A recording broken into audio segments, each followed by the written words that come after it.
अब कभी नहीं छूटेंगे आपके फेवरेट टीवी शोज ZEE5 के साथ बिल्कुल फ्री।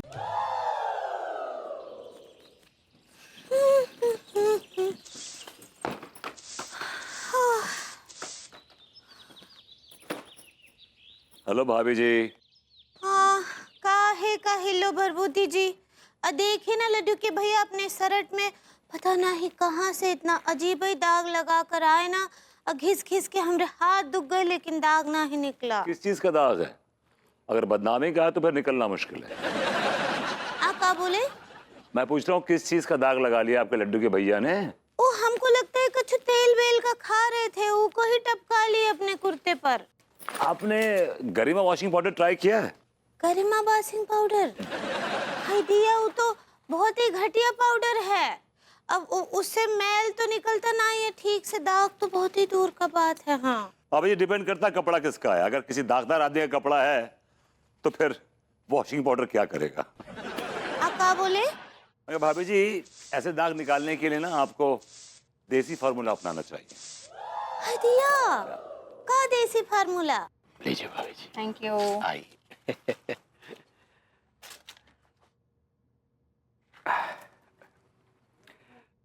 भाभी जी आपने हमारे विषय में नहीं बताया कि हम कैसे लगते हैं। अरे आपने थोड़ी देर पहले खुद ही तो बताया कि आप एक जमाने में विनोद खन्ना लगते थे। नहीं वो तो लोगों का नजरिया ना भाभी जी। आप किस नजर से देखती हैं? तिवारी जी, जी आपकी जो ये हाइट है ना बहुत अच्छी है, एकदम कंप्लीट मर्दों वाली हाइट है। लेकिन आपने ये जो गुब्बारा फुला के रखा हुआ है ना, ये आपकी पर्सनालिटी पे एक बदनुमा दाग है। आप जब चलते हैं ना तो ऐसा लगता है कि कोई कंगारू चल रहा है। ये पक्ष छोड़िए भाभी जी। कुछ और बताइए, मतलब हमारी आंखें कैसी हैं? आपकी आंखें ना बड़ी शार्प हैं, बहुत ही अच्छी आंखें हैं। इसमें समझदारी, तजुर्बा एकदम साफ साफ झलकता है। थैंक यू, बहुत बहुत शुक्रिया भाभी जी। लेकिन कभी कभी इनमें से ना काइयापना भी टपकता है। तिवारी जी, यूं तो आपके चेहरे पे ना एक मासूमियत है, सज्जनता है। थैंक यू, शुक्रिया भाभी जी। लेकिन आपके चेहरे में ना एक भेड़िए की शक्ल भी छुपी हुई है जो कभी कभी बाहर आ जाती है। मैंने देखा है, वो शक्ल मैंने देखी है। सच्ची बहुत अच्छा देसी फार्मूला बताए हैं आप। इसके पहले तो कछु दाग वाले कपड़े को हम वो लिंगरी में डालते थे। भाभी जी लिंगरी नहीं, वो लॉन्जरे होता है। मेरा मतलब है आप लॉन्ड्री कहना चाह रही हैं भाभी जी। हाँ सही पकड़े हैं। ये तो गलती करती हैं आप, कपड़े लॉन्ड्री में देती हैं। क्या होता है लॉन्ड्री में कपड़े देने से क्या है, कपड़ों की जिंदगी कम हो जाती है। और ये लॉन्ड्री वाले कपड़े मालूम है किससे धोते हैं? एसिड से धोते हैं। दिया हाँ, मैं सारे कपड़े अन्नू के जो है खुद अपने हाथ से धोता हूँ भाभी जी। और लॉन्ड्री वाले चार्ज कितना करते हैं, कितने महंगे हैं ये। ऐसा लगता है कपड़े पानी से नहीं बल्कि अमृत से धो रहे हो। हाँ सच्ची भाई। तो भाभी जी आपने बहुत तारीफ कर दी, इसे पचाने के लिए अब चूरन चाटना पड़ेगा। ये तिवारी जी जब आप ये रोते हैं ना तो ऐसा लगता है किसी कुत्ते को ना कड़कड़ाती ठंड में बाहर बांध दिया गया है। Please change your time pattern please. Tiwari जी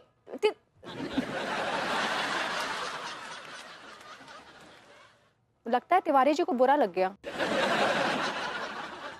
पर मैंने तो सिर्फ फैक्ट्स बोले थे ना। Yeah, you're absolutely right. या अरे ओफो तिवारी जी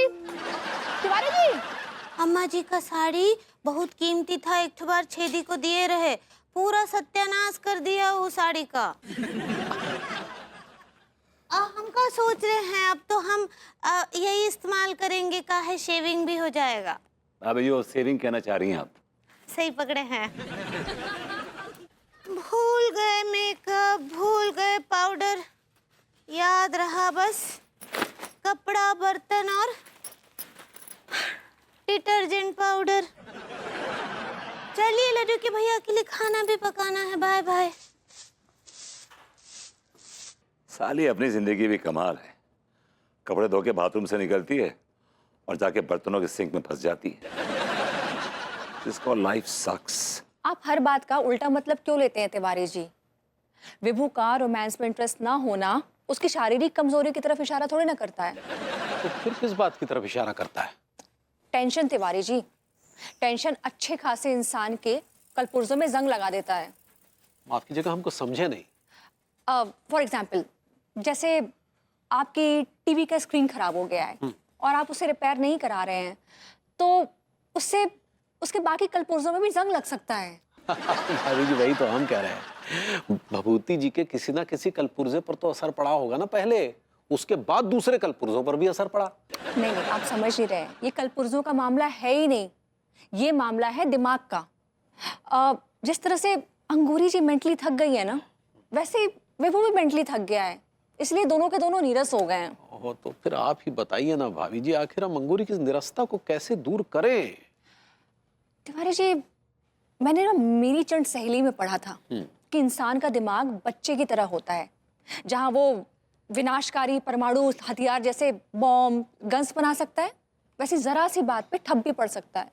ये बात तो बिल्कुल सही कही भाभी जी। ये जो दिमाग है ना, एक अबोध बच्चे की तरह होता है, जिसे बहलाना वाकई बहुत आसान होता है।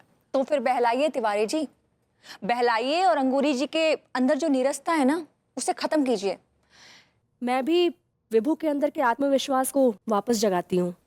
ठीक है भाभी जी, हम आज ही घर में जो एकदम रोमांटिक माहौल बनाते हैं। वेरी गुड, लेकिन याद रखिएगा, आप उनकी हाँ में हाँ मिलाइएगा, चाहे वो कितनी भी अजीबोगरीब बातें करें। ठीक है भाभी जी, डन। मैं भी देखती हूँ कि विभू कितने पानी में है। ओके भाभी जी, all the best. All the best. Z5 app download करें और देखें सारे एपिसोड्स बिल्कुल फ्री।